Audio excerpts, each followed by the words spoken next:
Wala po akong kasalanan. Hindi po ako pumatay kay Wally, sir. Maniwala kayo. Hindi ko po yun magagawa. Inosente po ako, sir. Tumigil ka na. Huwag mo na sayangin ang laway mo. Lahat ng kriminal, sinasabi na inosente sila. Sir, nagsasabi po ako ng totoo, sir. Maniwala po kayo sa akin, sir. Tama na, tama na. Sige na. Pumasok ka na sa kulungan mo. Malakas na itinulak si Marcos ni P.O. Soto papasok sa selda. Matapos nito yung buksan. Malakas naman na napasubsob si Marcos sa sahig dahil sa lakas ng pagkakatulak sa kanya at dahil kanina pa rin nanginginig ang mga tuhod. Abot langit ang tensyon na nakalukob sa buo niyang katawan. Amoy pawis, kalawang at panis na pagkain ang paligid. Nang muling isenarado ang selda, ay mabilis na tumayo si Marcos. Mahigpit niyang hinawakan ang rehas at inalug-alug yun ng malakas. Pakawalan niyo po ako rito! Wala po akong kasalanan! Pakawalan niyo ako rito! Nanginginig ang boses ni Marcos habang mahigpit ang kapit niya sa mga rehas. Wala po akong kasalanan! Hindi po ako pumatay, maniwala kayo! Pakawalan niyo ako rito! Biglang nag-angat ng tingin ang nag-iisang preso na kasama roon ni Marcos mula sa isang sulok. Matanda na ito. May puti na ang buhok, ngunit matikas pa rin ang tindig. Tumigil ka na. Kahit anong gawin mo, kahit anong sabihin mo, walang maniniwala sa'yo. Humarap si Marcos sa lalaki. Pero totoo po sinasabi ko. Hindi ako dapat narito. Wala akong ginawang masama. Ay nako. Wala na silbi sa salita mo rito. Kahit magpaliwanag ka na magpaliwanag, kriminal ka na sa mga mata nila. Natigilan si Marcos.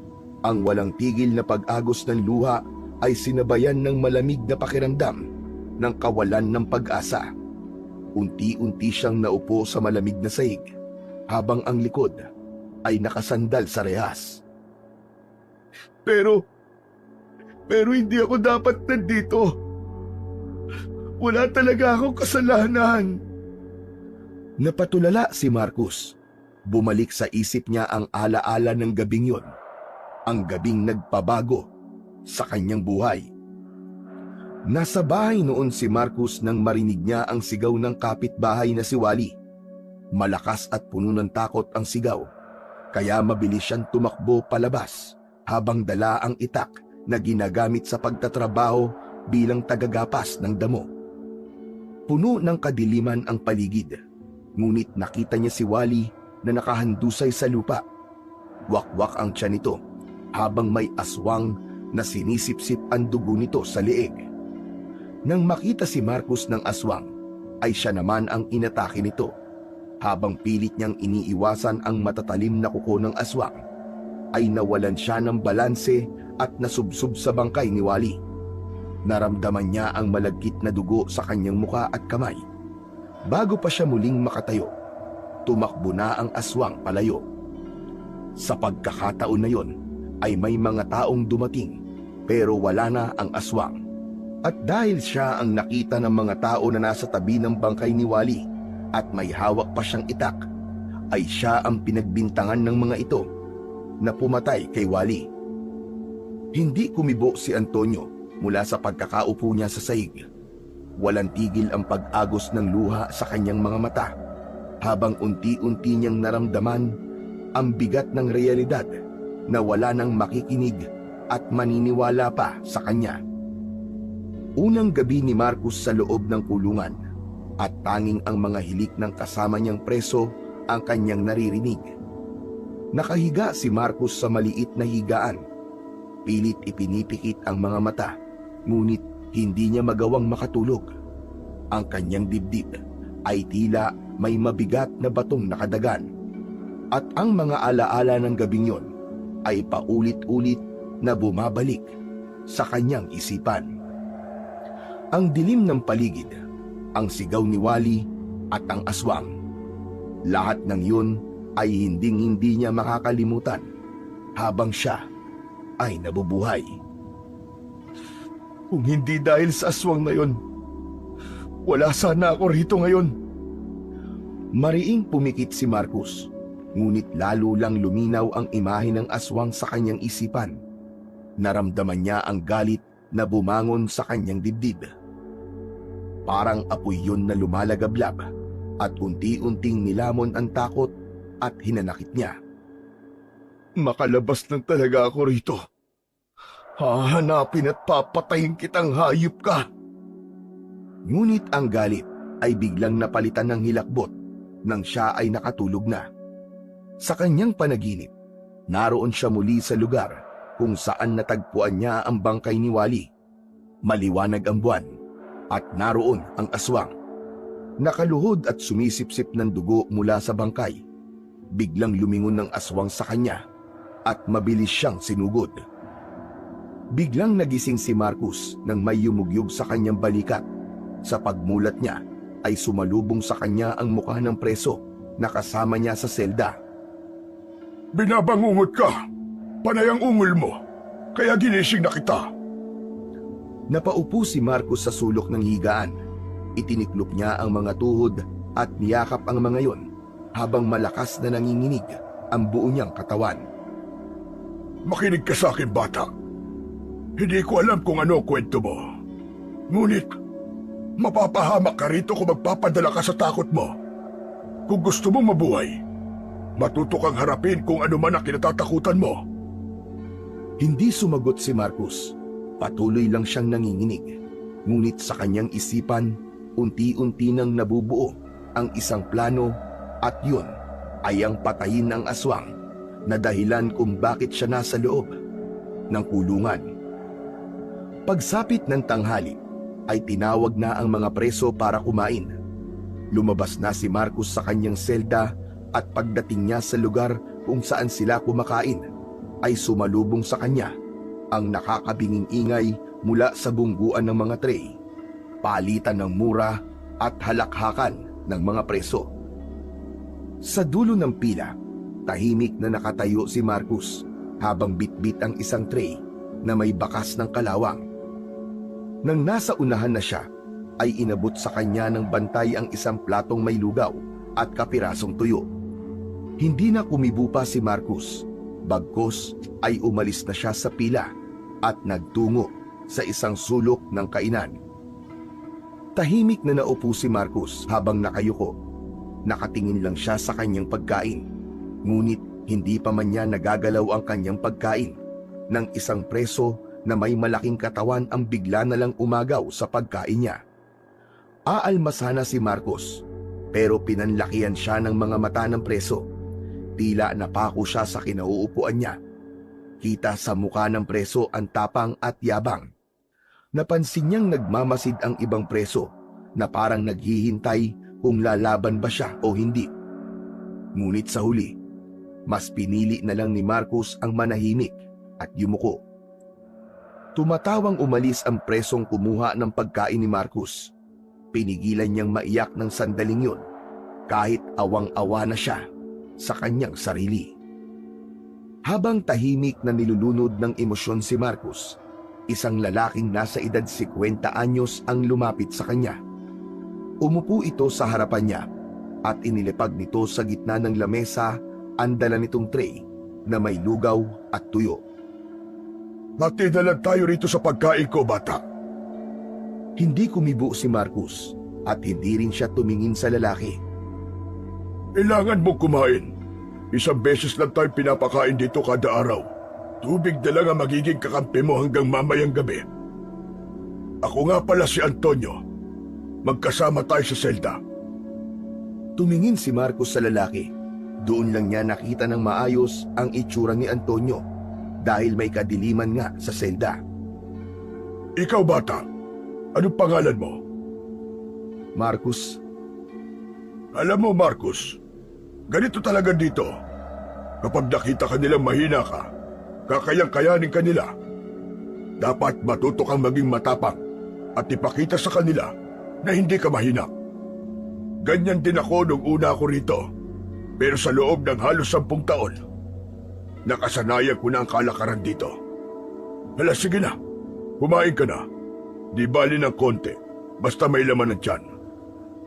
Kinuha ni Marcos ang isang kutsara at nagsimulang kumain ng walang kibo.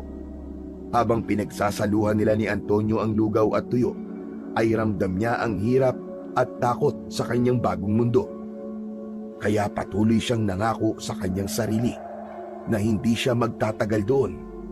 Gagawin niya ang lahat upang makaalis siya sa lugar na yon. Tirik na tirik ang araw ng umagang yon. Pakiramdam ni Marcos ay maliliit na karayom na tumutusok sa kanyang balat ang init ng araw. Lahat ng preso ay nasa malawak na bakuran sa likod ng kulungan. Sa gitna ng lupaing tinataniman ng gulay, tahimik na nagbubungkal ng lupa si Marcos gamit ang kalawanging asarol. Ang pawis niya ay tumutulo sa lupa. Matapos magbungkal, ay sinimulan niyang itanim doon ang mga punla ng mustasa. Maya-maya pa ay lumapit si Antonio na may dala ring mga punla sa isang kamay. Umupo ito sa tabi ni Marcos. Sobrang init, no? Parang ginagawang sisig ang utak natin. Hindi sumagot si Marcos. Ipinagpatuloy niya lang ang pagtatanim ng punla. Kumusta ka na nga pala, Marcos? Tinanong mo pa talaga, ha? Hindi ako magiging okay hanggang nandito ako sa impyernong lugar na to. Alam mo, bata, hindi ka magtatagal dito kung lagi kang ganyan. Kailangan mong matutong makisama at makipagkaibigan. Hindi ko kailangan makisama sa kahit na sino sa inyo dahil alam kong hindi ako magtatagal dito. Yan din ang sinabi ko noon eh. Pero tignan mo, mga 10 taon na ako ritong nakakulong. Teka, sandali. Bakit ka nga pala napunta rito? Anong ginawa mo? Tumigil si Marcos sa ginagawa at tumitig sa punlang hawak niya. Matagal siya bago sumagot at halata ang pag-aalinlangan sa kanyang mga mata. Ayoko nang pag-usapan yan. Abay, bakit naman? Kasi alam ko na kung ano ang mangyayari. Tatawanan mo lang ako eh. Hindi ka rin maniniwala. Baka isipin mo pa na nababaliw na ako. Ganun ba? Eh bakit hindi mo subukan magkwento? Malay mo, maniwala ako.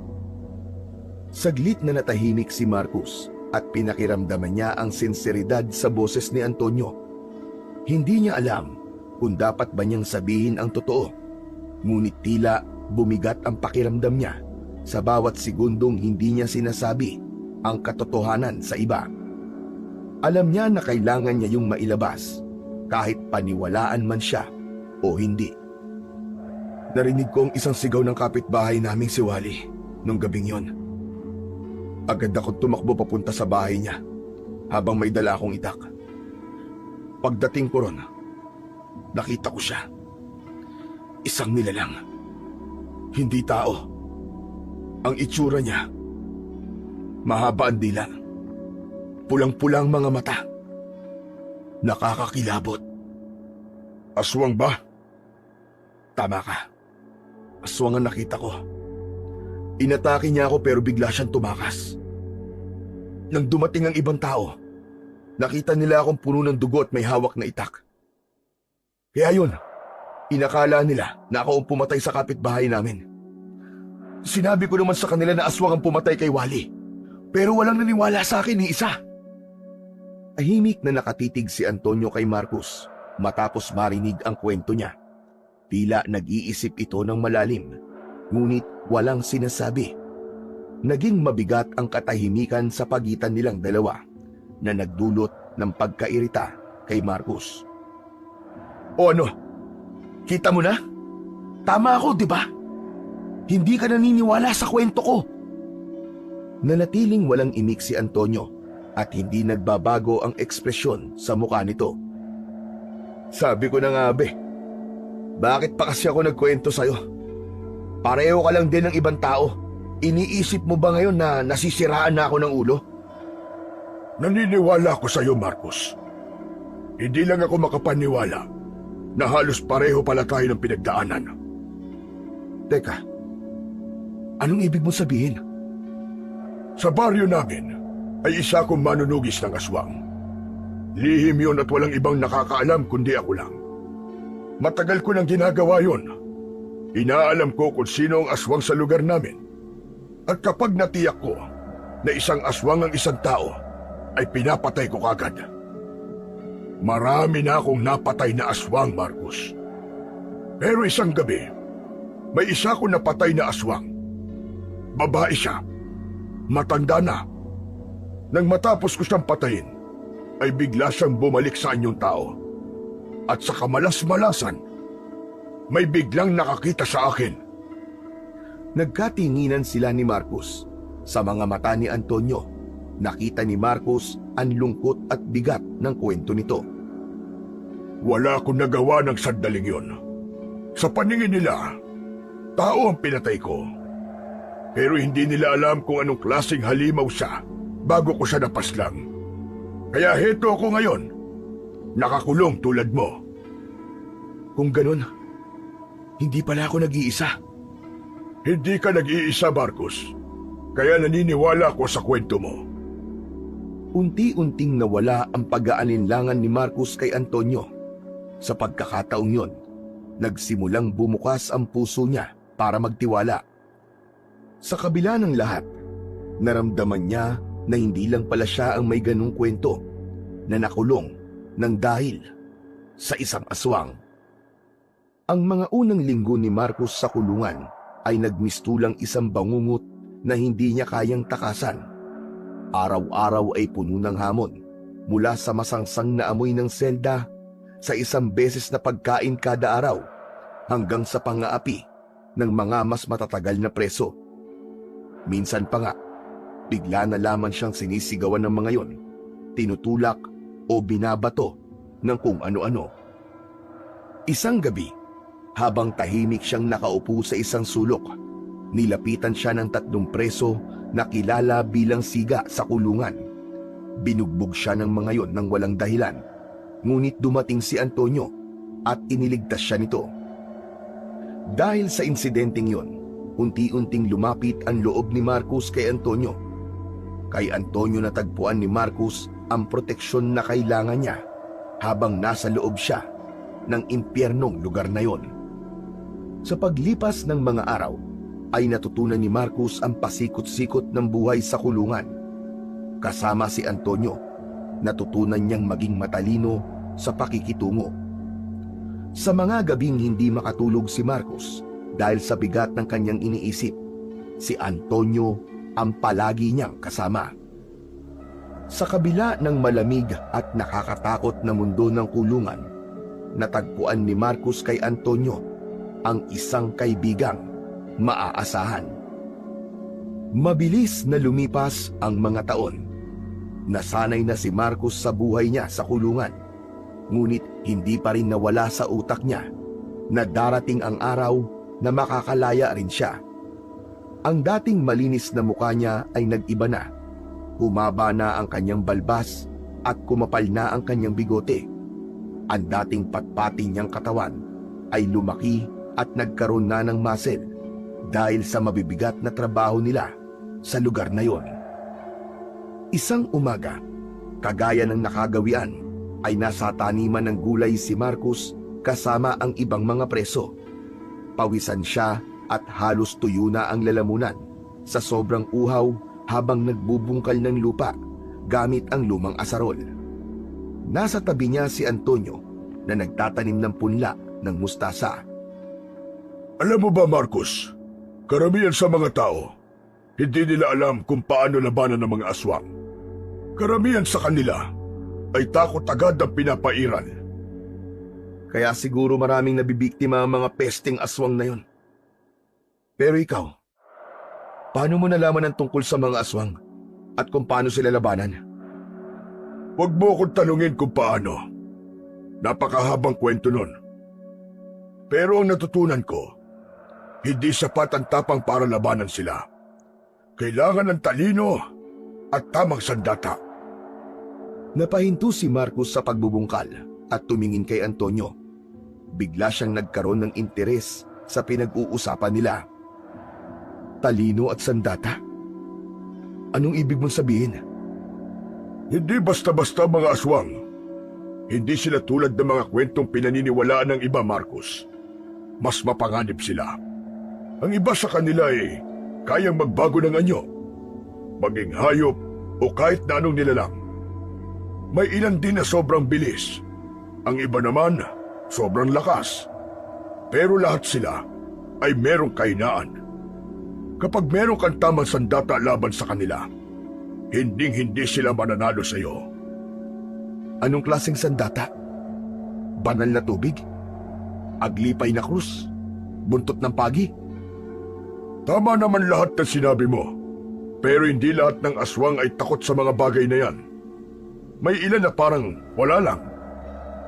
Pero ito, Luminga-linga si Antonio sa paligid at tiniyak na walang nakatingin sa kanila. Maya-maya pa ay inilabas nito ang isang patalim mula sa tagiliran ng pantalon nito. Kakaiba ang itsura ng patalim na yon sa normal na patalim. Ang hawakan nun ay kulay ginto na may kakaibang ukit. Antonio, ba't kami ganyan dito? Bawal yan ah! alam ko. Pero ito ang paborito kong sandata laban sa mga aswang. Ang asawa ko nagpuslit ito papasok dito. Alam niyang hindi ko kaya mabuhay dito nang wala ito. Sa lahat ng ginagamit ko sandata laban sa mga aswang, ito ang pinaka-epektibo. Sa kasamaang palad nga lang, hiwalay na kami ng asawa ko dahil nakahanap na siya ng iba. Kaya hindi niya na ako dinadalaw dito. Anong meron sa patalim na yan? Yan ang paborito mong sandata laban sa mga aswang? Alam mo, Marcos, gawa ito sa isang espesyal na uri ng metal. Hindi ko alam kung saan eksaktong nakuha ang materyales. Pero ang sabi ng gumawa nito, ito raw ang pinakakinatatakutan ng mga aswang. Nasubukan ko na ito na maraming beses. At lahat ng aswang na nakalaban ko gamit ang patalim na ito. Walang nakaligtas ni isa. Ilang aswang na bang napatay mo gamit yan? Hindi ko na mabilang. Masyado na silang marami, Marcos. Ibinalik ni Antonio ang patalim sa loob ng pantalon nito at tumingin muli kay Marcos. Pero tandaan mo ito, Marcos. Ang sandata, kahit pag-gaano ka-epektibo, walang kwenta kung duwag ang may hawak. Kailangan ng lakas ng loob at higit sa lahat, paniniwala sa sarili mong kakayahan. Sana meron din ako ng tapang ng kagaya ng sayo. Nang sabihin yun ni Marcos, ay bumalik sa alaala niya ang aswang na dahilan kung bakit siya nakakulong. Muling bumangon ang galit sa dibdib niya at hindi niya napigilan ang pagsalubong ng kanyang mga kilay at pagkuyog ng kanyang mga kamao. Ano na naman ang iniisip mo, Marcos? Parang ang bigat ng dala mo. Bigla ko kasing naalala yung aswang na pumatay kay Wally. Sa tuwing naiisip ko ang hayop na yon at kung bakit ako nandito sa impyernong lugar na to, parang gusto kong sumabog sa galit. Tumigil si Antonio sa ginagawa at tumingin kay Marcos na parang naghihintay ng kasunod na sasabihin. Alam mo, Antonio, sa sandaling makalabas ako sa lugar na to, ay babalik ako sa lugar namin at pagbabayarin kong aswang na yon. Sisiguraduhin kong hindi na siya makakapanakit pa ng iba. Malakas ang kutob ko na hanggang sa panahong ito ay buhay pa rin siya at patuloy pa rin siya ng bibiktima ng mga inosenteng buhay. Sigurado ka bang kaya mo, Marcos? Hindi basta-basta ang pagharap sa aswang. Alam ko, pero wala na akong ibang gusto kundi ang wakasan ng kasamaan niya. Kung yan talaga ang plano mo, kailangan mo maganda. Hindi sapat ang galit para labanan ng isang aswang. Kailangan ng tamang kaalaman, tapang at sandata. Pero paano mo magagawa kung nandito ka sa kulungan? Hindi ko alam. Siguro naman ay hindi natutulog ang Diyos at gagawa siya ng paraan para makaalis ako sa lugar na ito. Muling bumalik ang dalawa sa kanilang gawain. Naramdaman ni Marcos na mas lalong naglagablab ang apoy sa kanyang dibdib. Hindi na siya ang parehong tao na dumating sa kulungan na yon. Sinisiguro niya na sa sandaling makalaya siya sa kulungan ay ang pagpatay sa aswang na yon ang unang-una niyang gagawin. Matapos ang pagbubungkal ng lupa at pagtatanim, ay pawis na pawis si Marcus habang papunta sa kanilang selda. Habang naglalakad kasama ang ibang preso, ay napansin niya na wala si Antonio sa tabi niya. Luminga siya ngunit hindi niya nakita ang kanyang kaibigan. Nagtaka siya sapagkat palagi na lamang nawawala si Antonio tuwing natatapos na ang gawain nila ngayon. Pasimple siyang humiwalay sa grupo ng mga preso upang hanapin ang kaibigang si Antonio. Bumalik siya sa taniman ng gulay at sinubukang hanapin doon si Antonio, ngunit bigo siya hanggang sa napunta siya sa dulong bahagi ng kulungan kung saan mahigpit na ipinagbabawal na puntahan ng mga preso. Napakunot ang noo niya nang may narinig siyang kakaibang tunog. Mahina yun at halos hindi maririnig kung hindi papakinggan ng mabuti. Tunog yun ng semento na tila tinitibag. Hinintay ni Marcus na marinig ulit ang ingay bago niya yun sinundan. Dahan-dahan siyang naglakad hanggang sa nakita niya si Antonio na nakaharap sa isang bahagi ng mataas na pader na nakapalibot sa buong kulungan. May hawak itong martilyo at malaking pako habang paulit-ulit na tinitibag ang pader sa maingat na paraan upang hindi makalikha ng malakas na ingay. Antonio! Nagulat si Antonio at kulang na lang ay mapatalo nito. Mabilis itong tumayo at akmang susugurin si Marcus gamit ang malaking pako at martilyo. Ngunit natigilan ito nang makita na si Marcus yon. Mabilis na lumapit si Marcus kay Antonio. Marcus, anong ginagawa mo rito? Akala ko isa ka sa mga bantay. Ikaw ang dapat kong tanungin yan. Anong ginagawa mo? Ano pa nga ba? Binubutas ko ang pader na ito. Balak kong tumakas. Bakit ka tatakas? Delikado yung binabalak mo, Antonio. Dahil ayokong mabulok dito. Wala akong ginawang masama. Hindi ko na kaya maghintay ng katarungan mula sa sistemang wala namang kwenta. Tahimik na tumitig si Marcus sa maliit na siwang sa pader na nagawa ni Antonio. May bahagyang liwanag mula sa labas na tumatagos doon. Matagal mo na bang ginagawa to? Oo, matagal na. Ilang taon ko na itong ginagawa nang walang nakakahuli sa akin dahil tinatabunan ko ng dayami ang ginagawa kong butas. Bawat pagkakataong wala sa paligid ang mga bantay, tinatrabaho ko ito. Pero hindi ko inaasahan na ikaw pala ang makakahuli sa akin. Pero, bakit hindi mo sinabi sa akin to? Akala ko ba magkaibigan tayo? Tama ka, magkaibigan nga tayo. Pero wala ka pa rito ay ginagawa ko na ito. Isa pa, natatakot ako na may makaalam dahil baka makarating pa sa mga bantay. Bakit ba gusto mong tumakas? Akala ko ba may ibang lalaki na ang asawa mo? Oo nga, pero may mga anak ako, Marcus. Kailangan nila ako. Sa kagaya ng sinabi ko, ayokong mabulok sa lugar na ito. Napaisip si Marcus sa kabila ng panganib at posibilidad na hindi magtagumpay ang balak ni Antonio na pagtakas, ay nakita niya sa mukha nito ang nag-uumapaw na determinasyon. Basta mag-iingat ka palagi, Antonio. Alam mo kung anong pwedeng mangyari sa'yo kapag nalaman ito ng mga bantay o ng ibang preso na may galit sa'yo. Salamat, Marcus.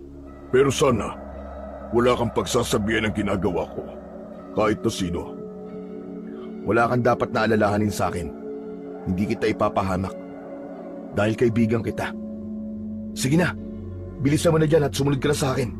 Baka mahalata ng mga bantay na wala pa tayo sa loob. Tahimik na umalis si Marcus at iniwan si Antonio upang ipagpatuloy ang ginagawa nito. Habang naglalakad pabalik sa selda, ay hindi niya naiwasan ang kabahan para sa kaibigan. Taimtim siyang nagdasal na sana ay magtagumpay ito sa balak nitong pagtakas kahit alam niya na hindi yon ang tamang gawin. Kinagabihan, nakahiga na si Marcus sa loob ng selda, ngunit Hindi niya magawang makatulog. Iniisip niya ang planong pagtakas ni Antonio hanggang sa sumagi sa isip niya na kung sasama siyang tumakas sa kanyang kaibigan ay makakabalik na siya sa lugar nila upang harapin ang aswang na dahilan kung bakit siya nakakulong. Sa umpisa ay nagkaroon siya ng alinlangan. Naisip niya na baka mas mapahamak siya kapag nahuli sila ni Antonio. Ngunit sa huli, mas nanaig ang kagustuhan niyang ilagay ang hustisya sa kanyang mga kamay. Kinaumagahan, habang nagtatrabaho sila sa taniman ng gulay, ay lumapit si Marcos kay Antonio na abala noon sa pagbubungkal ng lupa. Antonio, may sasabihin sana ako sa iyo eh. Ano yon? Saglit na tumigil si Marcos. Tumingin muna siya sa paligid. Nang makasiguro na walang ibang tao na malapit sa kanila, ay saka siya muling nagsalita. Sasama ako sa pagtakas mo. Anong sinabi mo? Narinig mo ko. Gusto kong sumama sa pagtakas mo rito. Marcos, delikado ang ginagawa ko. Kapag nahuli tayo, patay tayong dalawa. Alam ko yun. Pero wala na akong pakialam sa pwedeng mangyari sa akin. Ayoko na maghintay na makakalaya pa ako rito sa tamang paraan. Kagaya mo, ayoko ring mabulok dito. Pero kapag nahuli tayo, hindi lang kulong ang kapalit nun. Baka hindi na tayo makalabas dito ng habang buhay. Kailangan ko makaalis dito para malinis ko ang pangalan ko, Antonio. Para makabalik ako sa lugar namin at harapin ang aswang na dahilan ng lahat ng paghihirap kong to. Saglit na natahimik si Antonio. Tila pinag-aralan nito kung seryoso ba talaga si Marcos. Maya-maya pa ay tumango ito, bagamat halata sa mukha nito ang pag-aalala. Sige, pero kailangan mong sumunod sa lahat ng sasabihin ko. Wala kang gagawin ng wala kong utos. Naiintindihan mo? Oo, naiintindihan ko, Antonio. Malapit nang matapos ang butas. Ilang gabi na lang, makakalabas na tayo dito. Matagal ko nang pinag-aaralan ang galaw ng mga bantay. Kaya alam ko kung kailan sila nagpapalit ng ship. Doon tayo aalis, kapag sigurado kung walang makakakita sa atin. Sige, tatandaan ko yan. Salamat, Antonio. Huwag ka munang magpasalamat. Kapag nasa labas na tayo, saka mo ko pasalamatan. Ipinagpatuloy ni Marcos at Antonio ang pagbubungkal nang masita sila ng isang bantay dahil sa pag-uusap nila. Habang magkasama silang nagbubungkal ng lupa, tahimik ngunit puno ng determinasyon si Marcos. Alam niyang mali ang tumakas, ngunit sa pagkakataong yun, alam niya na yun lamang ang paraan para makalaya na siya sa kulungan na yun. Simula noon, kapag merong pagkakataon, ay palihim na nagtutungo sina Marcos at Antonio sa butas sa pader. Likas na matalas si Antonio sa pagmamasid sa paligid. Alam nito ang bawat sulok ng kulungan, pati ang oras kung kailan nagiging kampante ang mga bantay. Habang lumilipas ang mga araw, lumalaki na ang butas sa pader. Mabagal man ang kanilang pagpapalaki sa butas, ay alam ni Marcos na sapat na ang progreso na yon para bigyan sila ng pag-asa. Hindi lamang ang pader ang unti-unting nabubuksan, pati ang ugnayan ni Marcos at Antonio ay nagiging mas malapit sa isa't isa. Sa bawat hampas ng martilyo, kasabay nito ang mas lalong pagtibay ng pagtitiwala nila sa isa't isa. Hanggang sa wakas ay naging sapat na ang laki ng butas sa pader na yon para makatakas sila. Habang pabalik sila sa kanilang selda, ay binulungan ni Antonio si Marcos. Handa ka na ba, bata? Mamayang gabi na ba? Oo, kapag tulog na ang lahat. Kinagabihan, dahil sa labis na pagod, ay hindi na iwasan ni Marcos na makatulog. Naramdaman na lang niya ang mahinang pagyugyug ni Antonio sa balikat niya. Pagbukas ng mga mata niya, ay agad na sumenya si Antonio na huwag siyang maingay. Agad naman na bumangon si Marcos. Pilit niyang inalis ang takot at kaba sa kanyang dibdib. Pinanood niya si Antonio habang maingat na inalis ang rehas sa bintana ng kanilang selda. Inalis ko na dati ang mga tornilyo ng rehas na to para hindi tayo mahirapan. Tahimik na inalis ni Antonio ang rehas ng bintana. Pagkatapos alisin, sumilip muna si Antonio sa labas at siniguradong walang tao. Ako muna, tapos sumunod ka kagad. Maingat na umakyat si Antonio sa bintana at tumalon pababa. Sumunod naman kagad si Marcos. Sa labas ng selda ay sinalubong sila ng malamig na hangin. Tahimik silang gumalaw at iniwasan nila ang mga lugar na iniilawan ng mga bantay mula sa watchtower. Nagtago muna silang dalawa sa likod ng mga drum na nakatambak. Ilang hakbang na lang sila mula sa butas ng pader na natatakpan ng dayami. Ramdam ni Marcos ang bilis ng tibok ng kanyang puso habang nakatingala sa watchtower. Ang ilaw mula roon ay walang tigil sa pag-ikot. Kita rin niya ang anino ng bantay na naroon. Antonio, gaano katagal bago mawala ng bantay yung tore? Ilang minuto lang ang tatagal niyan. Maya-maya ay bababa na yan para magkape. Tahimik silang naghintay. Makalipas ang ilang sandali, ay bumaba na sa watchtower ang bantay. Oras na, Marcos! Takbo! Nagmamadaling tumakbo sina Marcos at Antonio patungo sa butas sa pader. Nang makarating sila roon, ay mabilis nilang inalis ang mga dayami na nakatakip doon. Nang tumambad sa kanila ang butas sa pader, ay hindi napigilan ni Marcos ang maluha dahil abot kamay na niya ang kalayaan na ilang taon nang ipinagdamot sa kanya. Marcos, ikaw na mauna. Pero paano ka? Susunod ako. Basta bilisan mo lang. Mabilis na lumabas si Marcos sa butas. Mas malamig ang hangin sa labas ng kulungan at halos hindi makapaniwala si Marcos na nakalabas na siya. Tumayo siya saglit at huminga ng malalim. Maya-maya pa ay lumingon siya pabalik sa butas. Ngunit hindi pa man nakakagalaw si Antonio ay isang malakas na putok ng baril ang yumanig sa katahimikan ng gabi. Sinundan yun ng napakalakas na sirena na halos bumasag sa kanyang mga tenga. Antonio! Bilisan mo na! Lumabas ka na!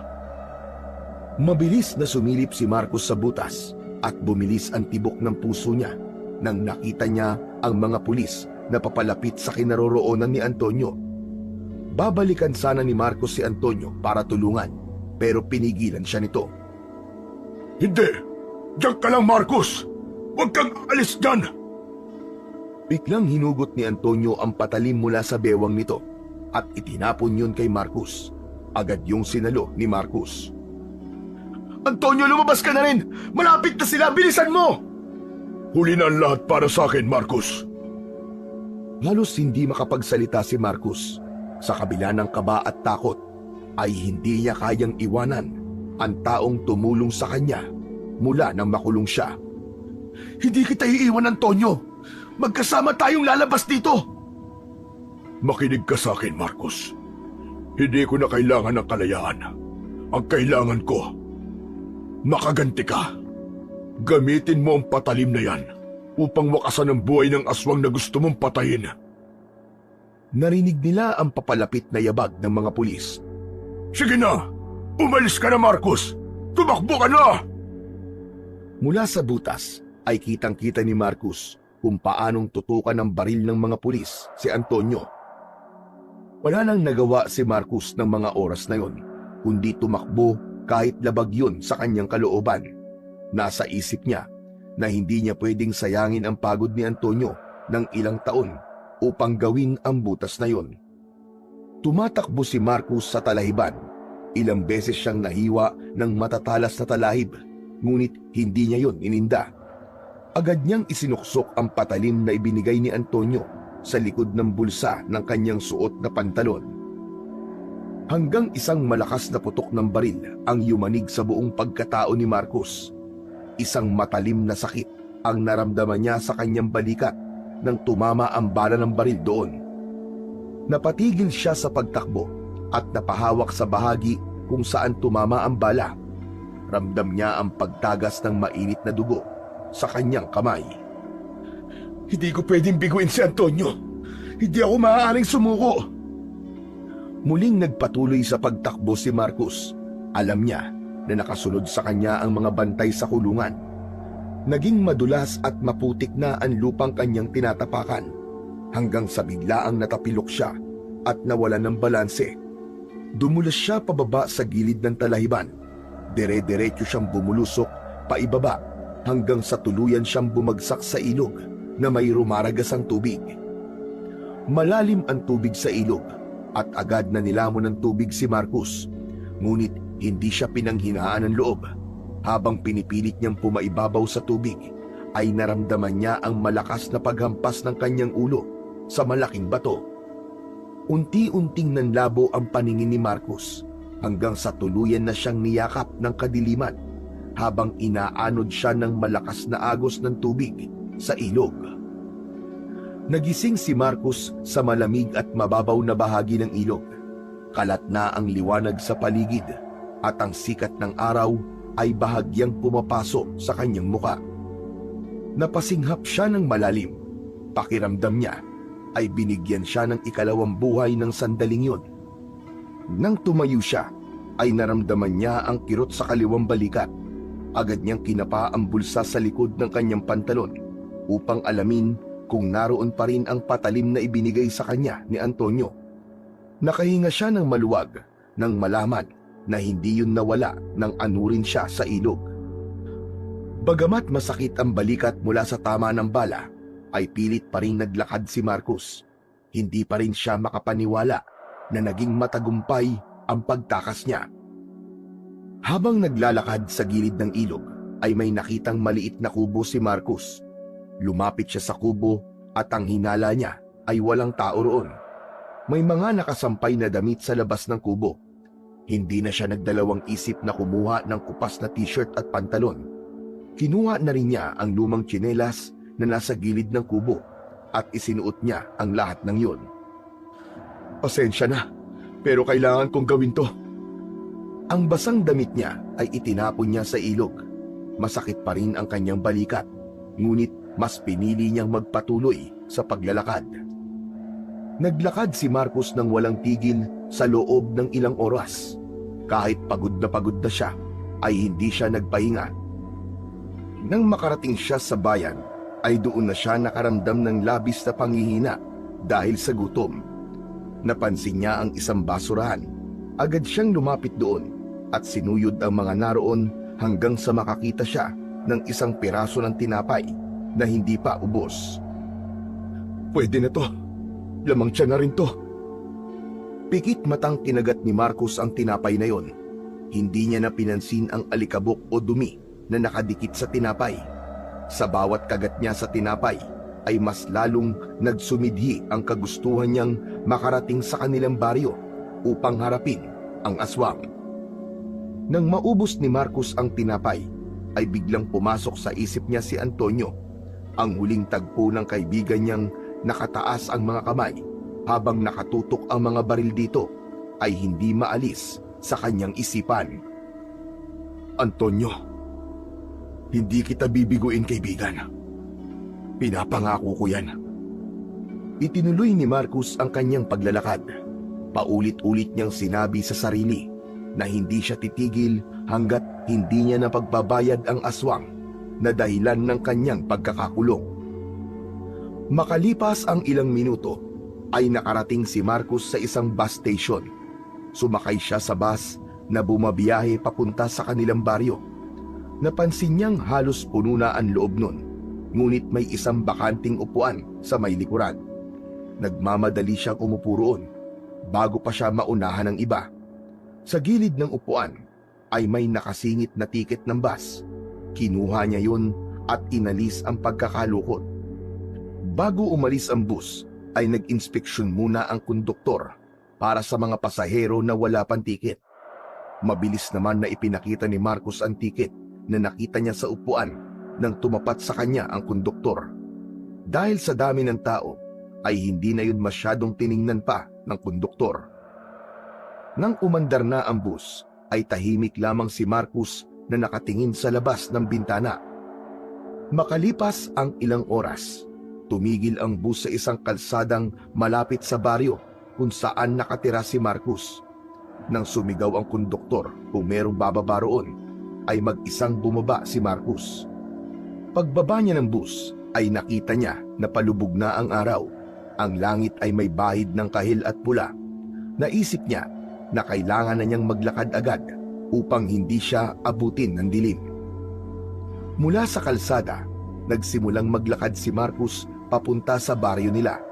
Isang mahabang daan ang kailangan niyang tahakin na napapaligiran ng mga palayan at kakahuyan. Ramdam ni Marcus ang pagtagaktak ng pawis sa kanyang noo, ngunit hindi niya yun inalintana.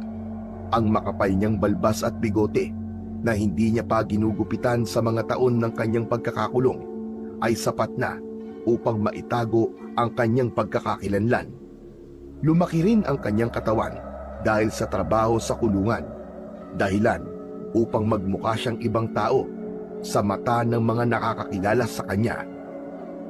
Sa bawat hakbang ni Marcus, nararamdaman niya ang bigat ng patalim sa kanyang bulsa na tila maging yun ay sumisigaw na upang magamit niya. Ang dilim ay unti-unti nang bumalot sa paligid ng sandaling yun. Sa wakas, makalipas lang ang ilang oras na paglalakad, ay nakarating na rin si Marcus sa kanilang baryo. Inabot na siya ng dilim. Napansin niyang parang hindi nagbago ang lugar. Ngunit sa kabila ng pamilyar na tanawin, alam niyang hindi na siya maaaring bumalik sa dati niyang buhay sa lugar na yon. Ang una niyang naisip ay si Dante, ang matalik niyang kaibigan. Kung may tao siyang matatakbuhan, ay si Dante yon. Alam niyang tapat si Dante sa kanya at maaasahan niya ito. Nagsimulang maglakad si Marcus patungo sa bahay ni Dante na nasa dulo ng baryo. Habang naglalakad sa makipot na daan, napansin niyang kakaiba ang ihip ng hangin. Sa una, malamig yun. Ngunit unti-unti yung naging maalinsangan. Bumigat ang paligid at ramdam niya ang kakaibang presensya. Tumigil si Marcus at inikot ang kanyang paningin. Sino nandyan? Wala siyang nakitang tao, ngunit naramdaman niya ang biglang pagbilis ng tibok ng kanyang puso. Maya-maya pa, isang malakas na hangin ang dumaan sa likod niya at biglang sumulpot ang isang anino mula sa kadiliman. Isang aswang ang lumitaw na may mahahabang kuko, matalim na ngipin at mapulang mga mata. Ikaw ang aswang na pumatay kay Wally! Hinding-hindi kita pwedeng makalimutang hayop ka! Sinubukan siyang sugurin ng aswang, ngunit lahat ng ginawa nitong pag-atake ay matagumpay na naiwasan ni Marcus. Hinugot niya ang patalim mula sa kanyang bulsa at iniumang yon sa aswang. Agad niyang nakita ang takot sa mukha ng aswang pagkakita sa patalim niya. Doon niya nalaman na totoo ang sinabi ni Antonio na kinatatakutan ng mga aswang ang patalim na yon. Umatras ang aswang. Tumakbo naman si Marcus pasugod dito, ngunit bago pa siya makalapit ay biglang tumakbo ang aswang palayo. Hindi na nag-aksaya ng oras si Marcus. Hinabol niya ang aswang habang mahigpit niyang hawak ang patalim. Bumalik ka rito! Harapin mo ako! Ngunit napakabilis ng aswang. Tumalon ito sa isang makapal na halamanan at mula roon ay tuluyan na itong naglaho. Huminto si Marcus sa paghabol sa aswang. Habol niya ang kanyang paghinga. Tumigil si Marcus, hingal na hingal. Matalim siyang nakatingin sa direksyon kung saan nawala ang aswang. Mas humigpit ang hawak niya sa patalim at naramdaman niya ang kakaibang init nun sa kanyang palad. Alam niyang ang patalim ang dahilan kung bakit natakot ang aswang. Duwag kang hayop ka, pero magkikita pa rin tayo. At sa susunod, titiyakin ko na hindi ka na makakatakas at papatayin kita. Binalikan niya ang daan patungo sa bahay ni Dante. Alam niyang kailangan niyang maghanda dahil simula pa lang yun ng mas malaki niyang laban. Pagkalipas ng ilang minuto, ay narating na ni Marcus ang maliit na kubo ni Dante sa dulo ng baryo. Lumapit siya sa binto at marahang kumatok. Nakarinig siya ng kaluskos sa loob nun at maya-maya pa, bumukas ang pinto. Bumungad sa kanya si Dante na agad na napakunot ang noo nang makita siya. Sino ka? Anong kailangan mo sa akin ng ganitong oras? Dante, hindi mo ba ako nakikilala? Ako to, si Marcus. Natigilan si Dante na para bang inisip nito kung nagsasabi siya ng totoo o hindi. Ngunit nang mapagmasdan siya nito ng mabuti, ay biglang nagliwanag ang mukha nito. Marcus! Hindi maaari! Ikaw ba talaga yan? Oo, ako nga to. Halika! Pasok ka pare! Pinatuloy ni Dante si Marcus sa loob ng kubo. Naupo si Marcus habang si Dante naman ay nanatiling nakatayo sa kanyang harapan. Kailan kayo lumaya pare? Bakit hindi mo ako sinabihan? Hindi ako lumaya, Dante. Tumakas ako. Ano? Tumakas ka? Diyos ko Marcus, alam mo ba delikado yung ginawa mo? Pinapalit po mundo mo pare. Alam ko, pero wala akong ibang paraan na maisip para makalabas sa kulungan kundi ang tumakas. Bakit ka pumunta rito? Alam mo bang pwede ako madamay kapag hinarap ka ng mga pulis? Pare ayoko ng problema. Nananahimik ang buhay ko. Hindi ka madadamay, nangangako ko. Kaya nakikiusap ako sa'yo na dito muna ako titira sa bahay mo kahit pansamantala lang. Sandaling tumahimik si Dante, ngunit halatang hindi pa rin ito kampante. Bilang kaibigan mo, wala akong magagawa kundi ang tulungan ka pare. Pero paano kung may makakita sa'yo? Siguradong isusumbong ka nila sa mga pulis. Hindi nila ako makikilala pare. Ikaw nga hindi mo ako nakilala kung hindi ko pa sinabi kung sino ko. Tignan mo ako Dante. Malaki na ang pinagbago ko. Kung sa bagay tama ka. Pero bakit ka tumakas? Anong dahilan? Pare, hindi ako ang pumatay kay Wally. Hindi ko pagbabayaran ng isang kasalanan na hindi ako ang gumawa.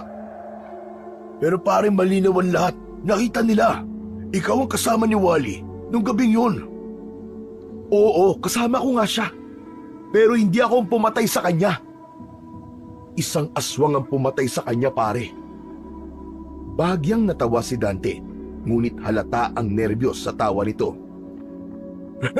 Ano ka mo? Aswang? Marcus, seryoso ka ba? Parang hindi naman totoo yung mga aswang-aswang na yan eh. Dante, sa pagkakakilala mo sa akin, kaya ko bang pumatay? Hindi pare, kilala kita. Hindi mo magagawa yun. Kaya ako tumakas ay dahil gusto kong patayin ang aswang na pumatay kay Wally. Gusto kong linisin ang pangalan ko at higit sa lahat, gusto kong magiganti sa halimaw na yon. Napatingin si Dante kay Marcus.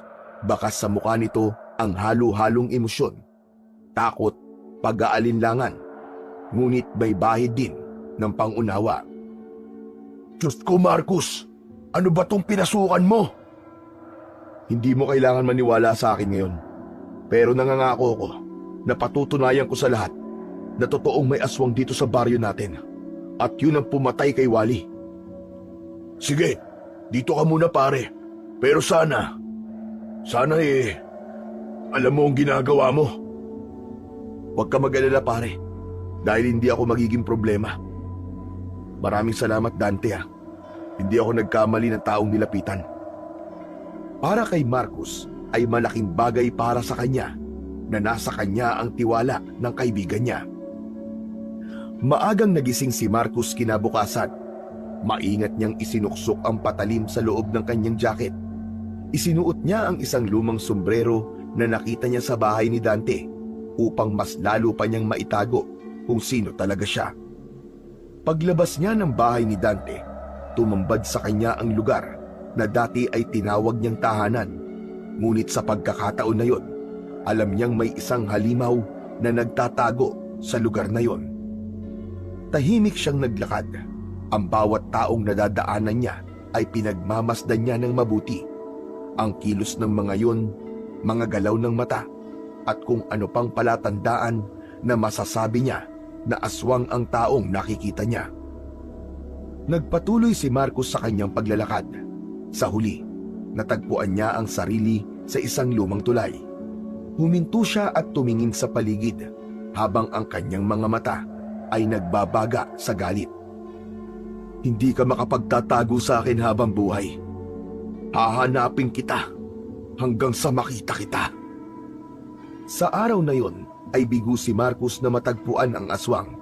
Maya-maya ay naglakad na siya pabalik sa kubo ni Dante.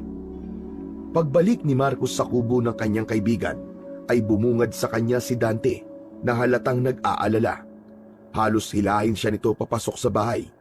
Mabilis nitong isinarado ang pinto at saka siya nito hinarap. Pare, saan ka ba galing? Bakit lumalabas ka ng ganitong oras? Naglibot-libot lang ako, Dante. Tinitignan ko kung may makikita akong kakaiba. Sigurado ko, ang aswang na hinahanap ko ay isa sa mga tao rito sa baryo. Pare, may kailangan kang malaman. Napadaan ako sa bahay ng kapitan kanina. Nakita ko na may mga pulis na kausap si kapitan at ikaw ang pinag-uusapan nila. Anong sinabi nila tungkol sa akin? Sinabi ng mga pulis kay kapitan na tumakas ka sa kulungan. Sabi nila, kung sakaling makita ka nila rito sa baryo, ay agad na ipaalam sa mga pulis. Sigurado ko, nasasabihan na ni kapitan ng lahat ng tao rito na baka nandito ka nga. Nanlamig si Marcos at naramdaman niya ang biglang paglakas ng kabog ng kanyang dibdib.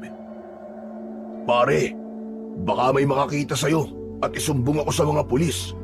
Kaya sana huwag kang lalabas-labas ha. Dito ka na lang muna sa loob ng bahay. Hindi ako pwede magtago lang habang ang aswang na yun ay malaya pa rin gumagala. Kailangan ko siyang makita. Kailangan ko siyang mapatay bago pa siya may mabiktimang iba. Pare, ako na nagsasabi sa'yo. Walang aswang dito sa baryo natin. Kung meron man pare, bakit wala namang sumunod mula nung pinatay si Wally? Kung nakita mo lang sana ang aswang na yun ng gabing pinatay niya si Wally, sigurado ako na hindi ganyan nasasabihin mo, Dante. Kaya hindi ako titigil hanggat di ako nakakasiguro na patay na ang halimaw na yun. Pero Marcos, paano kung mahuli ka ng mga pulis? Paano kung mapahamak ka? Isipin mo nga yun. Ito ang tandaan mo, Dante. Hindi ako papayag na mahuli ng mga pulis hanggat hindi ko napapatay ang aswang na yun. Tumalikod si Marcos at dumungaw sa bintana. Alam niya na nag-aalala lang ang kaibigan niya para sa kanya, pero hindi niya pwedeng sundin ang nais nito na manatili siya sa loob ng bahay. Naisip niya na kung hindi siya maaaring lumabas sa umaga, ay sa gabi niya gagawin ang paghahanap sa aswang. Kinagabihan, tahimik na nilisan ni Marcos ang bahay ni Dante. Siniguro niya na tulog na ang kanyang kaibigan dahil alam niya na pipigilan siya nitong umalis. Nakasuot siya ng sombrero habang dala ang patalim na ibinigay sa kanya ni Antonio. Sa kanyang paglalakad, may napansin siyang isang anino sa malayo. Isang babae ang nag-iisang naglalakad sa gitna ng dilim. Agad siyang nagtago sa likod ng isang puno. Nang makalampas ang babae, ay saka lang siya lumabas. Maglalakad na sanang muli si Marcos nang marinig niya ang pagsigaw ng babae. Nang lingunin niya ito, ay nakita niya ang aswang na nasa harapan ng babae na takot na takot. Hindi na nagdalawang isip si Marcos na sumugod sa direksyon ng babae. Hinila niya ang babae palayo sa aswang at siya ang humarap dito. Agad na sumugod ang aswang kay Marcos, ngunit mabilis niyang naiwasan ang mga pag-atake nito. Nagpalitan sila ng pag-atake, ang patalim ni Marcos laban sa mahabang kuko ng aswang. Hanggang sa nakahanap si Marcos ng pagkakataong saksakin ng aswang sa balikat. Malakas na umungol ang aswang. Naramdaman niya ang panghihina ng aswang nang bumaon ang patalim sa katawan nito. Itinulak ng aswang si Marcos na naging sanhi upang mapaupo siya sa lupa. Bago pa man makatayo si Marcos, ay mabilis nang tumakbo ang aswang palayo. Sinubukan niya yung habulin, ngunit mabilis yung nawala sa kanyang paningin. Hingal na bumalik si Marcos sa babae. Nakaupo ito sa lupa habang nanginginig sa takot. Tinulungan niya itong makatayo at mangyak-ngyak itong nagpasalamat sa kanya. Tumalilis si Marcos palayo nang hindi nagsasalita. Muli niyang tinahak ang direksyon na pinuntahan ng aswang. upang magbakasakali na makita niya yon. Ngunit ng gabing yon ay bigo pa rin siyang bumalik sa bahay ni Dante.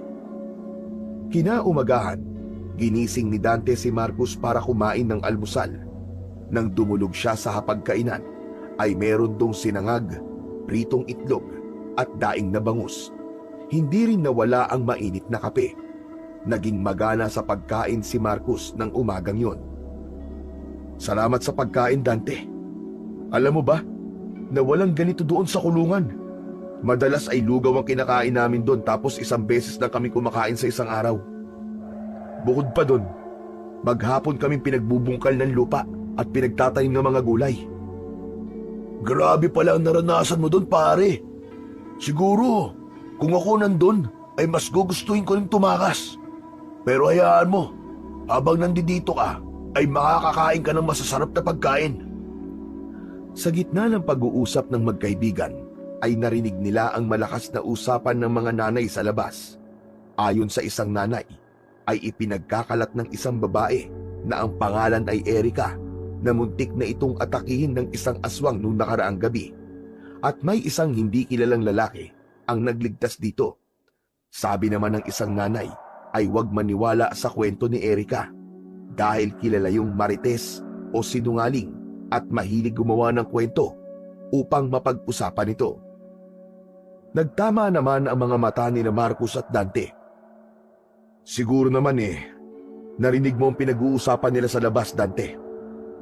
Sabi ko na sa'yo totoo ang aswang, pare. Alam mo ba, na ako ang tumulong dun sa babae na muntik ng patayin ng aswang? Ibig sabihin, pare, lumabas ka kagabi? Hindi ba sabi ko sa'yo dito ka lang muna sa loob ng bahay? Pambihira ka naman, oo. Kung hindi ako lumabas, pare, malamang patay nang matatagpuan yung babaeng yan. Sayang nga nasaksak ko na yung aswang, pero nakatakas pa rin. Kung ganon, naniniwala na akong merong ang aswang dito sa baryo natin. Pero pare, paano mo lalabanan ng aswang?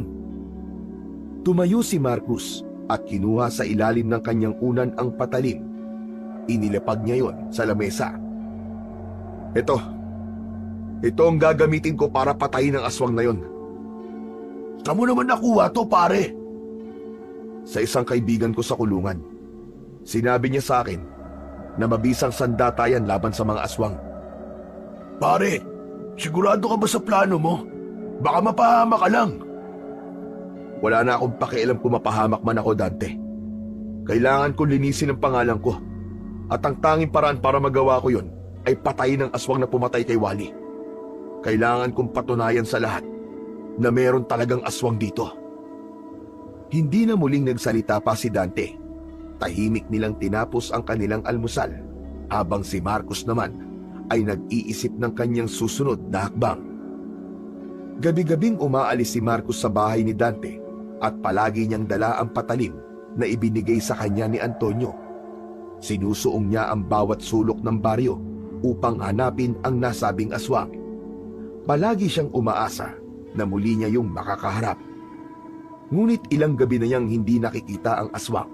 Tila alam nito na hinahanap niya ito, kaya nakaramdam siya na nagtatago ang aswang sa kanya. Hanggang isang umaga, nagising si Marcus sa balita na may natagpo ang bangkay sa baryo. Isang matandang lalaki ang natagpuan sa labas ng kanyang kubo. Ang katawan nito ay puno ng kagat at wala na ang mga laman loob. Nabalot ng takot ang buong baryo dahil sa pangyayaring yon.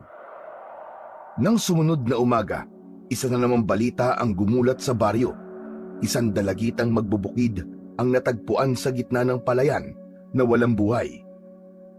At tulad ng unang biktima, wala na rin ang lamang loob nito. Ang takot ay lalong kumalat sa baryo at maging si Marcus ay nakaramdam ng takot dahil naging sunod-sunod na ang patayan sa kanilang baryo. Alam ni Marcus na nasa paligid lamang ang aswang. Nagtatago ito sa dilim at nag-aabang ng susunod nitong biktima. Ngunit sa bawat gabi ng kanyang paghahanap, tila mas lalong naging tuso ang aswang. Ganun pa man, mas lalong lumakas ang determinasyon niya na tapusin na ang kasamaan ng aswang na yun dahil sa magkakasunod na patayan. Isang hapon, mag-isa si Marcus sa kubo ni Dante. Wala si Dante noong mga oras na yon dahil nagtungo ito sa palengke. Nakaupo si Marcus habang matiim na pinagmamasdan ang bawat detalye ng patalim na panlaban niya sa aswang. Maya-maya pa ay dumating na si Dante mula sa palengke. Puno ang bayong nito ng mga gulay, karne at ilang prutas. Ibinaba ni Dante ang mga dala nito sa maliit na mesa at saka umupo nang may bakas ng pag-aalala sa mukha sa tabi ni Marcus. Ay masamang balita, Marcus. Ano yun? Narinig ko ang usap-usapan ng mga tao sa palengke na ikaw daw may gawa ng pagpatay doon sa matandang lalaki at sa dalagitang magbubukid. Ano? Bakit ako? Kumalat na kasi dito sa baryo na nakatakas ka mula sa kulungan. At ang sabi nila, yung klase ng pagpatay kay Wally noon, parehong-pareho daw sa ginawa sa mga bagong biktima. Tumayo si Marcus at naglakad papunta sa bintana. Mariin niyang naikuyom ang kanyang mga kamay. Dante, alam mo na hindi ako ang pumatay sa kanila. Alam mo na aswang ang may gawa nun. Oo nga pare, alam ko yun. Pero hindi natin kontrol kung ano ang iniisip ng mga tao. Pinaniniwalaan nila ang gusto nilang paniwalaan. Kaya mas lalo kong kailangan mahanap ang aswang na yun. Kailangan ko na siyang mapatay bago pa siya may muling patayin. Pero pare, paano kung... Kapag nadagdagan pa ang biktima at sa akin pa rin ang sisi, mas lalo lang masisira ang pangalan ko. Tumingin si Marcus sa malayo. Nang sandaling yon, ay alam niya na hindi niya na kailangang hayaan na muling makapatay ang aswang. Lalo na't ang iniisip ng mga tao ay siya ang gumagawa ng karumal-dumal na pagpatay sa lugar na yon. Ilang araw at gabi pa ang lumipas, ngunit bigo pa rin si Marcus na mahanap ang aswang. Ngunit sa kabila ng lahat, hindi pa rin siya nawalan ng pag-asa. Alam niya na magtatagumpay siyang wakasan ang pagpatay na ginagawa ng aswang. Isang tanghali, maganang pinagsaluhan ni Dante at Marcus ang ulam nila na sinigang na baboy. Kapwa sila natigilan sa pagkain nang biglang may kumatok sa pinto ng kubo. Si Dante ang unang tumayo upang tingnan kung sino ang nasa labas. Si Marcus naman ay nagpatuloy lang sa pagkain.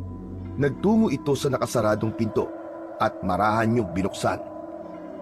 Sir, ano pong kailangan nyo? Magandang tanghali po. Ako po si P.O. Soto.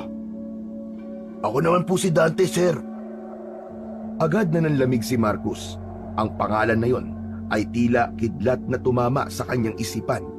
Hindi niya maaaring makalimutan ang pangalan na P.O. Soto dahil isa yon sa mga pulis na nagdala sa kanya noon sa kulungan. Tatayo na sana siya upang magtago pero naging mabilis ang kanyang utak. Kinuha niya ang kanyang pinggan at iniligay yun sa batalan. Naisip niya na baka pumasok ang pulis at kapag nakita nito na dalawa ang pinggan na nasa hapag ay magtaka ito. Matapos yun ay nagtungo na si Marcus sa likod ng aparador. Halos hindi na siya humihinga ng sandaling yun. Sir, ano po bang maitutulong ko sa inyo? May hinahanap kaming tao. Nakita mo ba ang taong to? Marcus Robles ang pangalan niya. Kilala ko nga po ang taong to, sir. Dati po siyang nakatira rito. Pero matagal ko na po siyang di nakikita eh. Sa pagkakaalam ko po, nakakulong po siya. Ganun nga, tama ka. Pero tumakas siya sa kulungan. At siya ang prime suspect sa dalawang pagpatay dito sa baryo nyo. Malakas ang aming hinala na nandito siya ulit sa baryo nyo. Nanlamig si Marcus, parang tumigil ang mundo niya habang nakikinig mula sa likod ng aparador. Ganun po ba? Bihira po kasi ako lumabas ng bahay eh. Kaya hindi ko rin po masyadong alam ang mga nangyayari dito sa lugar namin, sir. Pwede bang silipin ang loob ng kubo mo? Standard procedure lang to. Sige po, pasok po kayo. Wala naman akong tinatago dito, sir eh. Bago pa makapasok si P.O. Soto, ay tahimik na naglakad si Marcus papunta sa bintana. Maingat siyang lumabas mula roon. Nagawa niyang bumagsak sa lupa nang hindi gumagawa ng ingay. Mula sa sawali na dingding ay sumilip si Marcus sa loob ng kubo. Nakita ni Marcus na iniikot ng pulis ang paningin nito sa loob ng kubo. Nanlaki ang mga mata niya nang damputin ni P.O. Juan Soto ang patalim niya na nasa ibabaw ng lamesa. Kaninong patalim to? Yan po ba, sir? Sa akin po yan. Ipinamana po sa akin ng lolo ko. Bakit po, sir? Parang nakita ko na to dati pero hindi ko matandaan kung saan. Hindi na po ako magtataka, sir. Sa palengke lang po yan binili nun ng lolo ko Kaya sigurado ko na maraming nagmamayari na ganyan ang itsura. Pinagmasdan ng mabuti ng pulis ang patalim, saka yun muling inilapag sa lamesa. Nagmasid pa ito ng sandali, saka muling tumingin kay Dante. O sige, salamat sa oras mo. Kung makikita mo si Marcus Robles, ipagbigay alam mo kagad sa amin. Okay, sir. Maraming salamat din po. Pagkaalis ni P.O. Juan Soto, ay bumalik na si Marcus sa loob ng kubo. Agad niyang isinarado ang pinto at nakita niya si Dante na nanghihinang napaupo. Kinuha nito ang isang baso ng tubig at mabilis na ininom ang laman nun.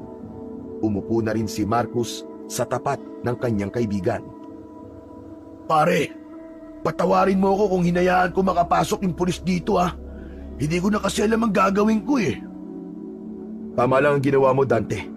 Kung tumanggi ka, lalo lang siya maghihinala. Pero akala ko talaga, pare, mahuhuli ka na kanina. Alam kong magtatago ka, pero kinabahan pa rin ako ng gusto. Hindi na sinagot pa ni Marcus ang sinabing yun ni Dante.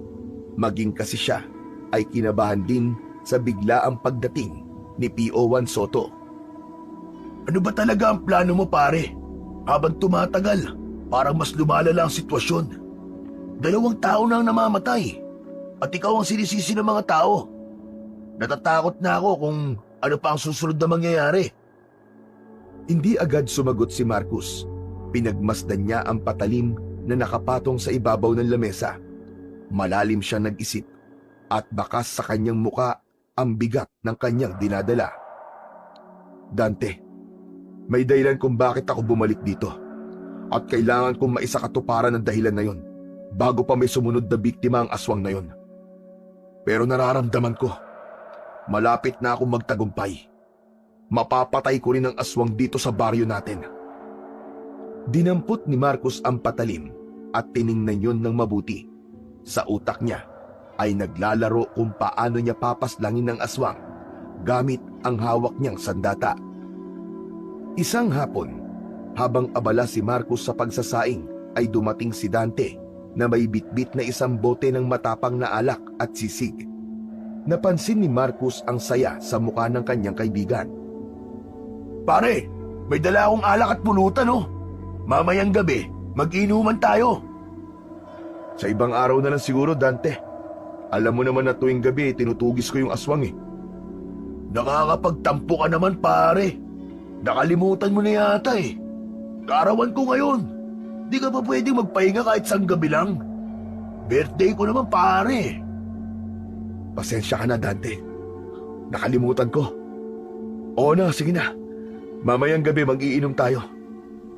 Happy birthday nga pala, tol. Ayan, ganyan dapat. Saka, ang tagal na rin nating hindi nakakapag-inuman, di ba? Alak kaya ang banding natin nun. Napangiti si Marcus sa sinabi na yun ni Dante. Inisip niya na hindi naman siguro masama na kahit isang gabi ay magpahinga muna siya sa paghahanap sa aswang. Kaya kinagabihan, matapos ang hapunan ay inayos ni Dante ang mesa at inilabas ang alak at pulutan. Agad na nilagyan ni Dante ng alak ang kani-kanilang shot glass. Oh, pare, para sa akin ang unang tagay na to Shot puno! Happy birthday, pare. Sana humaba pa ang buhay mo. Shot puno. Pinagbunggo nila ang kanilang shot glass at diretsong ininom ang alak na sinundan kagad nila ng pag-inom ng tinimplang pineapple juice. Habang umiinom, napunta ang usapan nila sa mga masasayang alaala noong kabataan pa nila. Naalala mo ba, paring Marcos, yung panahong nanligaw ka kay Letty? Naalala mo pa yun, ha? Oo naman. Pero ikaw ang naging tulay. Tapos ikaw rin ang nakatuluyan niya. Kasi naman mas gusto niya mas gwapo. Pare, ano na nga pala ang nangyari kay Letty ngayon? Ayun, 5 na ang anak. Hindi na yung nakatira rito. Sa kabilang baryo na. Nagpatuloy ang inuman at habang unti-unting nauubos ang laman ng bote, ay mas naging masaya at magaan ang kwentuhan nila. Makalipas ang ilang oras, ay naubos na nila ang isang bote ng alak. Nakaramdam na ng pagkalasing si Marcos, kaya nagsabi na siya kay Dante na matulog na sila. Pumayag naman si Dante dahil anito ay lasing na rin siya. Tumayo si Marcos at bahagya nang umiikot ang kanyang paningin. Nagtungo siya sa papag na nasa isang sulok at agad na humiga. May ngiti sa kanyang labi nang pumikit dahil sa gabing yun ay payapa ang isip niya at sandali niyang nakalimutan ang pagtugis niya sa aswang. Sa gitna ng mahimbing na tulog ni Marcos ay tila may napakalakas na puwersang humila sa kanya para magising. Sa pagbukas ng kanyang mata ay nagimbal siya nang makita ang aswang na nakadukwang sa kanya. Halos ilang dangkal na lang ang layo ng matutulis nitong ngipin sa kanyang muka. Nawala ang pagkalasing ni Marcos at kusang kumilos ang kanyang katawan.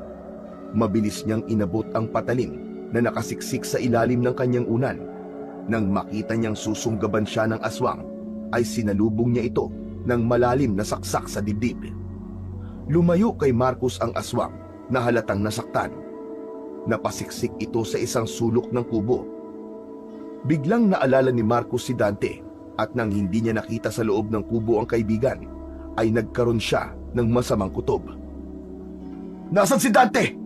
Anong ginawa mo sa kanya? Hindi sumagot ang aswang.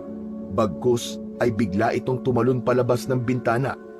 Hindi na nag-aksaya pa ng oras si Marcos. Agad siyang tumayo at lumabas din siya ng bintana. Mabilis siyang tumakbo upang habulin ang aswang. Hindi niya inalis ang tingin sa aswang na yon. Ayaw na niyang makatakas yun muli, gaya ng mga nangyari nung una, hanggang sa makarating sila sa malawak na kagubatan. Biglang tumigil ang aswang sa pagtakbo at humarap yun kay Marcos. Huminto rin si Marcos at tinapunan niya ng matalim na tingin ang aswang. Hindi siya nagpakita ng takot. Tigilan mo na ako. Kung hindi, ay mapipilitan akong patayin ka. Nagpapatawa ka ba? Matapos kong makulong ng maraming taon, ay ganyan lang ang sasabihin mo sa aking hayop ka? Masyado ka kasing pakailamero. Kung hindi ka na lang sana lumabas ng bahay mo, hindi ikaw ang mapagbibintangang pumatay kay Wally. Hindi na nagsalita si Marcos at hinanda niya ang sarili dahil alam niyang hindi yun magiging madaling laban. Sa likod ng kanyang isip ay naroon pa rin ang pangamba niya para kay Dante. Ngunit buo na ang kanyang loob na tapusin na ang aswang sa gabi na yon. Mahigpit ang pagkakahawak ni Marcos sa patalim habang unti-unti siyang lumalapit sa aswang na nananatiling nakatayo. Nang ilang dipa na lamang ang layo niya sa aswang, ay saka siya sumugod ng mabilis at sinubukan niyang saksakin ng aswang. Ngunit sa bilis ng aswang ay nagawa nitong makaiwas sa pag-atake ni Marcos. Tumalon ang aswang palayo kay Marcos at agad ding tumakbo pabalik. Hindi inasahan ni Marcos ang galaw na yun ng aswang, kaya ang naisipan niyang gawin ay tumakbo. Pero pagtalikod niya ay naramdaman niya ang pagbaon ng matatalim na kuko ng aswang sa kanyang likod. Napaluhod si Marcos sa lupa. Ramdam niya ang umiigting na kirot sa likod niya habang ang mainit na dugo ay umaagos mula roon. Mabilis siyang humarap sa aswang at kahit sugatan ay tumayo pa rin siya. Umalis ka na sa baryong to kung gusto mo pa mabuhay. Kalimutan mo na lang ang lahat. Hindi mo ako matatalo, Marcos. Sa tingin mo ba, ganun lang kadali kalimutan ang lahat, hayop ka? Sisiguraduhin ko na mamamatay ka na ngayong gabi. Muling sumugod si Marcos ng mabilis at mas determinado. Sa pagkakataong yun ay tumama ang kanyang patalim sa mukha ng aswang na nag-iwan ng malalalim na sugat mula sa kilay pababa sa pisngi.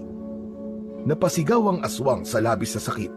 Biglang nagbago ang kilos ng aswang. Mas agresibo, mas malakas, at mas mabilis.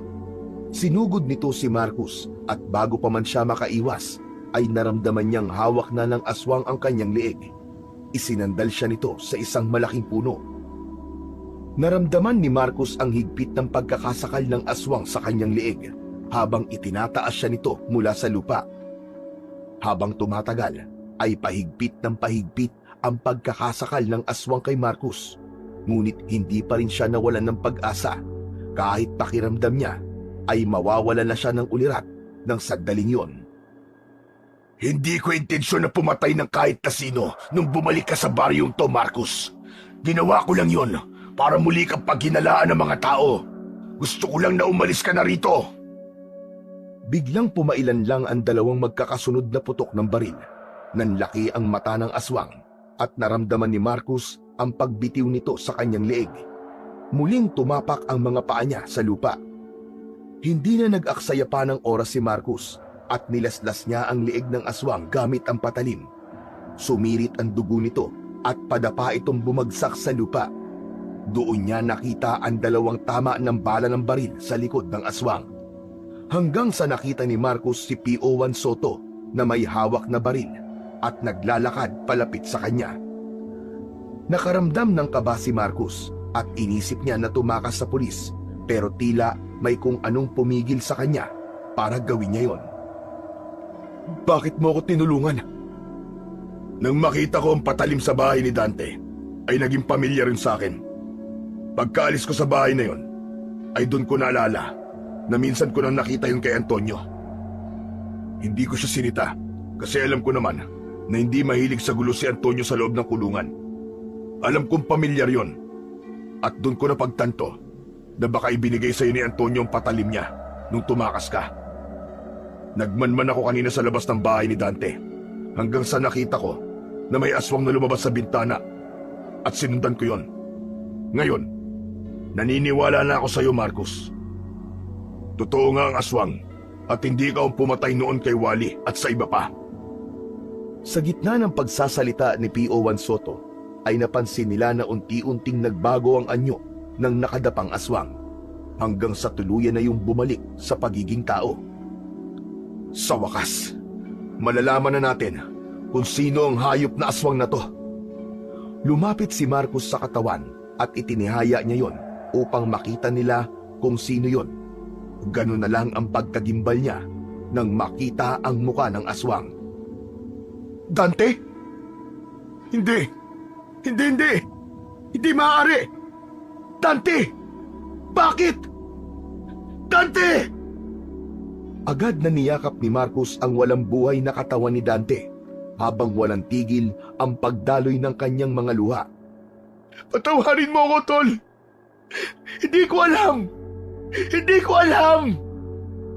Sa puntong yun, tila biglang lumiwanag ang lahat ng mga tanong sa isipan ni Marcos. Ang babala ng aswang na umalis siya, ang mga pagtatangkang takutin siya upang iwan ang baryo. Lahat ng yun ay dahil ayaw siyang saktan ni Dante. Lumapit si PO1 Soto kay Marcos nang bahagyang humupa ang kanyang emosyon at tinapik siya nito sa balikat. Marcos, kahit alam kong inosente ka, pero kailangan mo pa rin bumalik sa kulungan. Kung inosente ako, bakit kailangan ko pang bumalik sa kulungan?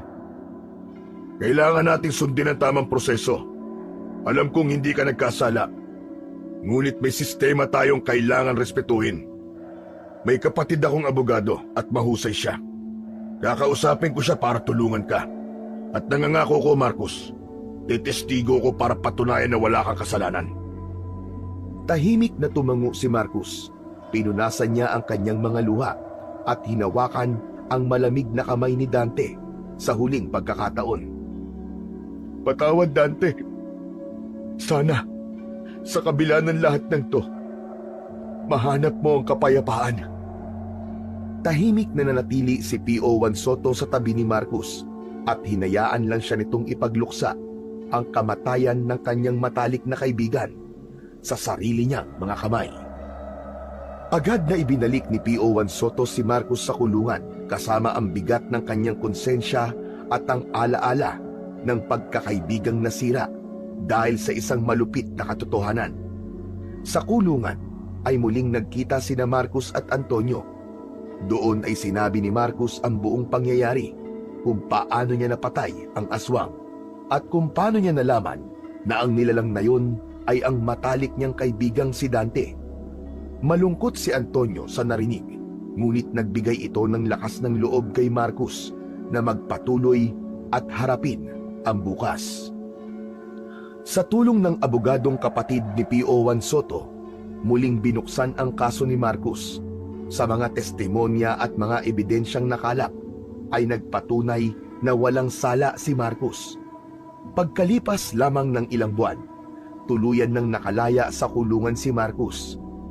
At 1 taon lang ang lumipas, ay si Antonio naman ang pinalaya sa kulungan. Nagpasya ang dalawa na talikuran ang kanilang nakaraan at magsimula ng panibagong buhay. Lumipat sila sa isang lugar na walang nakakakilala sa kanila.